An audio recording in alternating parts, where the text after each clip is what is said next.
Тоныкөк шамамен 646-741 жылдары. Тоныкөк екінші шығыс түркі қағанатының негізін қалаушылардың бірі.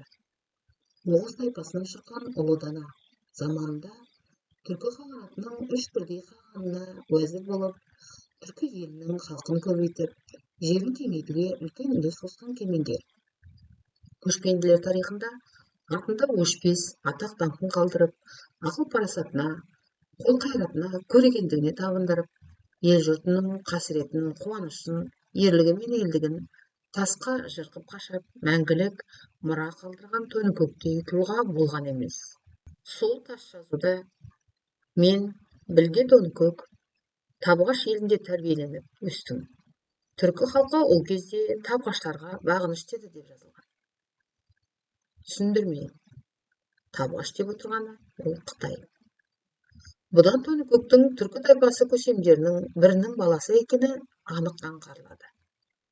Өйткені ол кезде көшпенділердің тек елбасыларының Қытайға аманатқа берген балалары ғана император сарайында оқып тәрбиелене алған.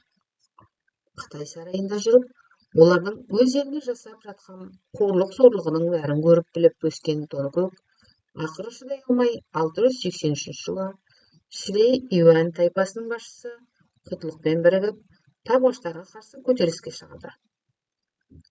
Көтерілісшілер жеңістен жеңіске жетіп, ұзамай әйгілі екінші шығыс түркі қағанатының шаңырағын көтереді. Құтлықты ел төресі деген атпен қаған етіп сайлайды.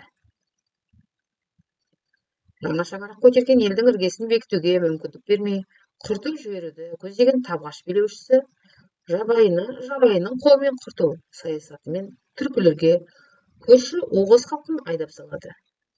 Бірақ Табғаш елінде болып, олардың қарсыластарын құрту үшін қандай әрекет жасайтынын жақсы білетін Тоныкөк асқан көрегендікпен бұл апаттың алдын алып, Тоғыла жазығында Оғыздардың әскерін тас-талқан етеді.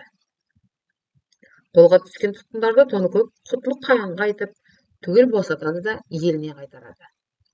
Оларға төбіміз бір туыспыз, өзара қырқысқаннан, өзгеге жем болғаннан басқа пайда жоқ. Табғаш елі ортақ жауымыз. Сондықтан соған қарсы күш біріктірейік. Бір-бірімізді өгейістіп, көзге түрткеннен тапқан олжамыз кәне? Бірігіп ел болайық. Осыны айта барыңдар. Кімде-кім бірлік байрағын көтеремін, ата жауға қарсы бірлесіп күресемін десе, от екенге келсін. Біз сонда бірер күн үйірі боламыз, дейді.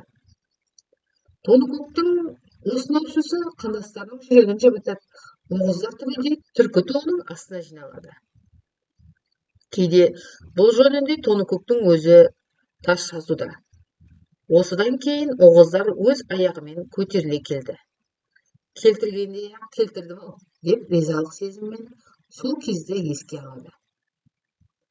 Құтлық хан өлгеннен кейін орнына інісі Қапаған отырады. Тоныкөк оған да сенімді серік, білікті ақылшы болып, адал қызмет етеді. Бұл ретте Тоныкөктің өзі тас жазуда ел төресі Құтлық қаған, білге Тоныкөк қам жеп, иелік қылған үшін Қапаған қаған бар болып отыр, дейді. Онысы раста секілді. Қытай жылнамасы Қапағанда қарамағындағыларға аяусыз қатыгездікпен қарады. Қартайған сайын қызғаншақ, ақылсыз бола бастады деп суреттейді. Тоныкөк осы кезде қағанына өкпелеп, Қытайға өтіп кетуге жырыла көшкен ру тайпа көсемдерін тоқтатып, ел бүтіндігін сақтау үшін күндіз отырмай, түнде ұйықтамай ат үстінде жүреді. Бірақ Тоныкөктің халық алдындағы беделінің тым жоғарылағанын қызғанған Қапаған оны ел билігінен оқшаулай бастайды. Ақырында Қапаған қаған ойда жоқта өз қандастарының қолынан қаза табады. Билікке таласып, ел бірлігіне зиян келтіреді деген қауіппен Қапаған қағанның бүкіл ұрпағын қырып тастаған Күлтегін батыр ағасы Мөгейләнді қаған тағына отырғызады. Білге қаған деген атпен таққа отырған Мөгейлән өз тайпасының ортасына кеткен Тоныкөкті ордаға қайта алдырып, бас уәзір етеді.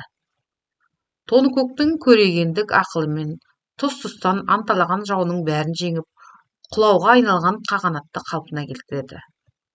Тас жазуда Тоныкөк түркі білге қаған, түркі сыр, Оғыз халқын асырап, мерейін үстем қылып отырар, деп оған үлкен сенім артады.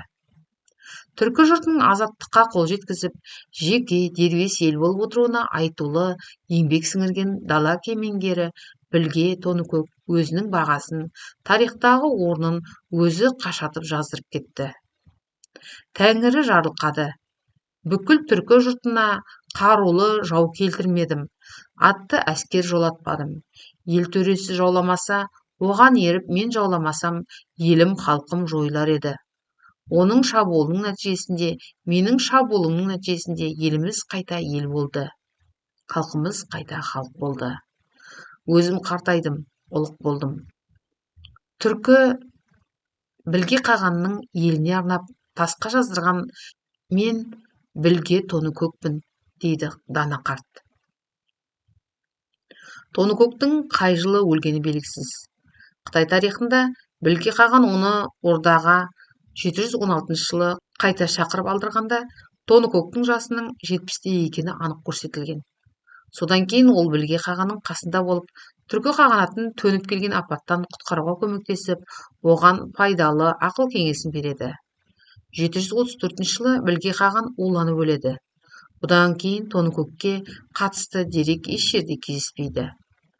Білге қаған өлгеннен кейін, оның орнына таққа балалары бірінен кейін бірі отырғаны, бар билік сол балалардың анасы, білге қағанның әйелі, Тоныкөктің қызы Бопының қолында болғаны белгілі. Осының бәрі Тоныкөкті бұл жылдарда да қаған ордасында болды деуге мүмкіндік береді. Тарихшылар оның әбден қартайып өлгенін айтады.